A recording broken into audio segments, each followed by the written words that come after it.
And here we go.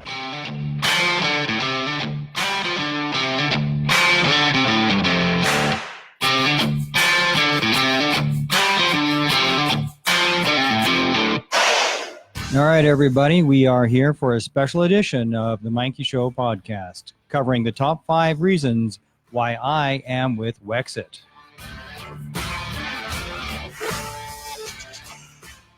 All right, we're doing this with the Facebook Live. I don't do post-production anyway, so that's all right. Everything we do here is raw and uncut. We don't do a whole lot of editing. So here we go. The top 5 reasons why I am all in with the Wexit movement. And in fact, I am the federal candidate for it. So my name is Mark Meincke, and I am the federal candidate for the Wexit party, Foothills riding. Wexit is not a knee-jerk reaction to an unfavorable election result. Wexit is a measured response to the inequity of Western voting power and a defensive measure to the economic attacks from 3 of the 4 major federal parties who have all vowed to shut down the Alberta energy industry. My participation in Wexit is not something I take lightly, and I wish to be as clear as possible with my reasons for becoming a Wexiteer. First of all, number 1 of the top 5 reasons why I am a Wexiteer. Number 1, a fair democracy. Tough to argue against that. Westerners have both less voting weight and fewer ridings per capita than Easterners. And I actually didn't know that before, I'm embarrassed to say. The Toronto Star published an article which illustrates this point really well. And in the written version of this, a link to that article will be supplied, including some charts and graphs. In the article, some jarring numbers arise. All of Western Canada, from Manitoba to British Columbia, has a grand total of 104 seats, whereas Ontario, all by itself, has 121 seats in the House of Commons. This imbalance by itself is a little disturbing, but what is even more disturbing is that Alberta's largest riding has a population of roughly 159,000 people, whereas the riding in Guelph, Ontario, has a population of just roughly 132,000 people. So what this means is that each individual vote in Guelph has 17% more weight than a vote in the Edmonton-Wetaskiwin riding. How is that okay? Are people in Guelph 17% more Canadian than Albertans are? The current electoral system seems to think so. When combined, both the voting weight and the riding distribution puts Western Canada at an incredible disadvantage. We need to restructure the system for the sake of fairness, or we need to separate for the sake of survival. So what's my goal here? What am I after? Well, let's start with equal ridings. That seems fair. Equal ridings. Western Canada should have the same amount of seats as Ontario and Quebec combined. Currently, Ontario and Quebec have 199 seats to Western Canada's 104. That is 52% more decision-making power than in 2 provinces than the entire West over 4 provinces. 52% more power is not okay. It is this imbalance, in part, which creates Western alienation in Western Canada. We have a different culture in the West. We're just different. And Westerners need to have more independence in order to maintain our way of life. As far as the weight of the votes, I understand, I agree, this one is tricky because the territories, as an example, have a total of 3 seats, which isn't a lot, and it needs to be increased. So we need to balance that out because the territories don't have a proper voice. 3 seats for all that land. I know it's a small population, but it's about fairness. The bottom line is fairness, which necessitates taking both regional and population representation into account. So, number 2 for why I am with Wexit. All in. Number 2 is that a national party cannot fix the system. They can't. They don't have a mechanism for it. From 1987 to 2000, the Reform Party of Canada tried to fix the imbalance of power. That's why they were created in the first place by Preston Manning. They failed. They failed because being a national party, they had to appease Ontario and Quebec in order to win enough support for any motion to amend our election process. And of course, Ontario and Quebec were not having it. Human nature was the problem here. Human nature was the unclimbable hill which saw the Reform Party falter. People with power and influence never give it up voluntarily.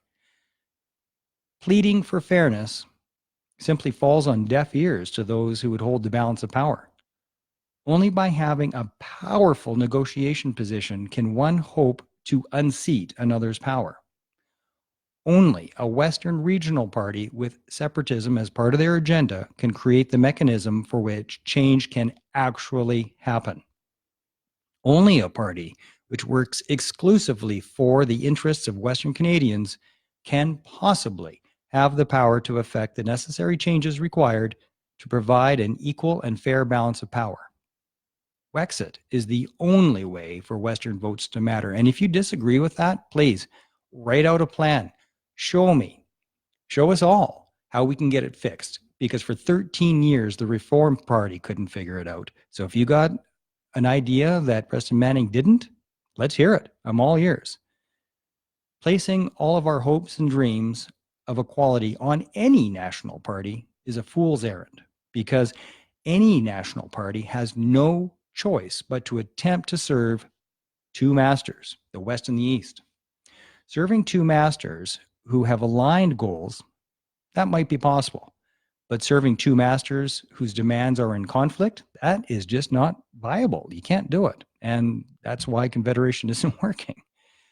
When the conflict between these two masters is about the balance of power, those who hold the power simply will not release it.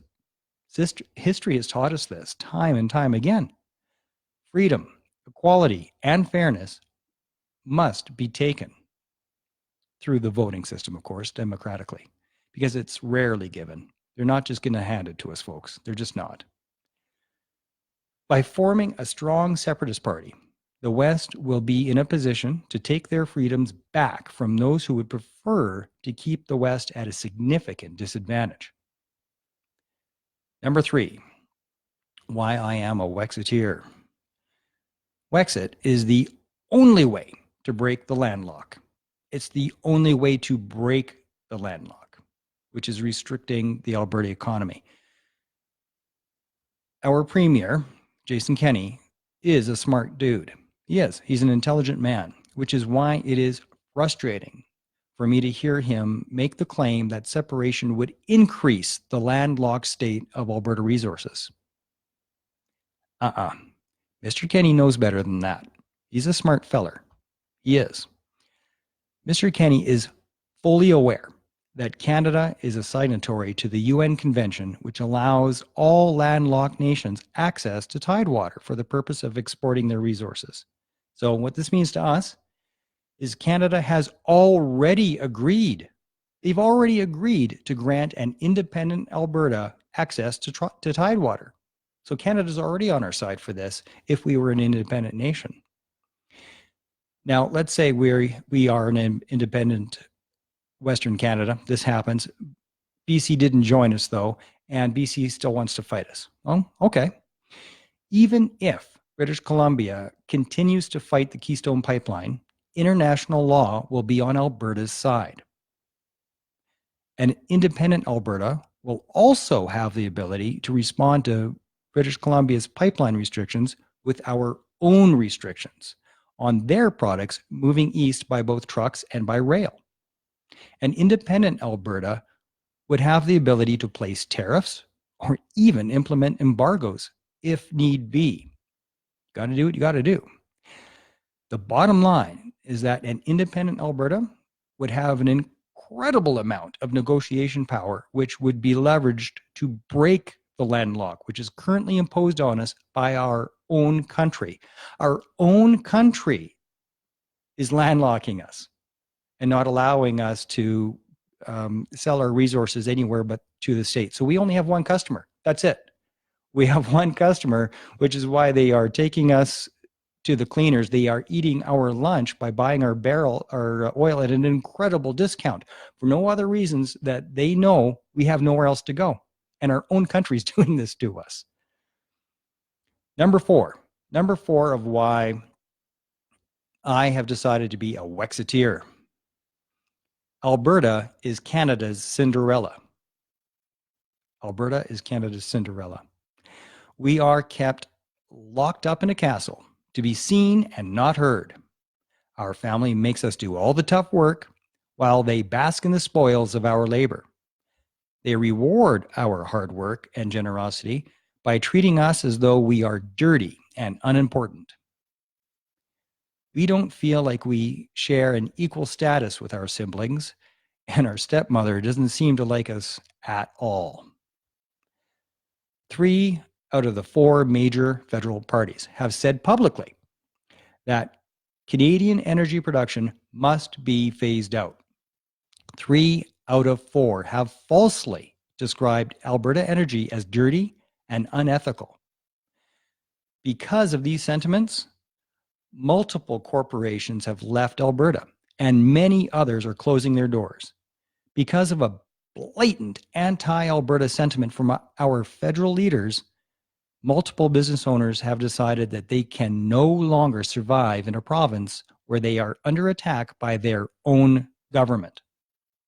It's time for Cinderella to make herself a new dress and leave the oppressive castle so that she can flourish. And number 5, the 5th reason why I have become a Wexiteer. We pay too many taxes. Death by taxes. An independent Alberta and or Western Canada is one which can control its own spending. So instead of borrowing billions of dollars at interest just so we can give it away to other countries, we would only provide foreign aid when we could afford to provide foreign aid. Families don't usually borrow money so they can give to charity.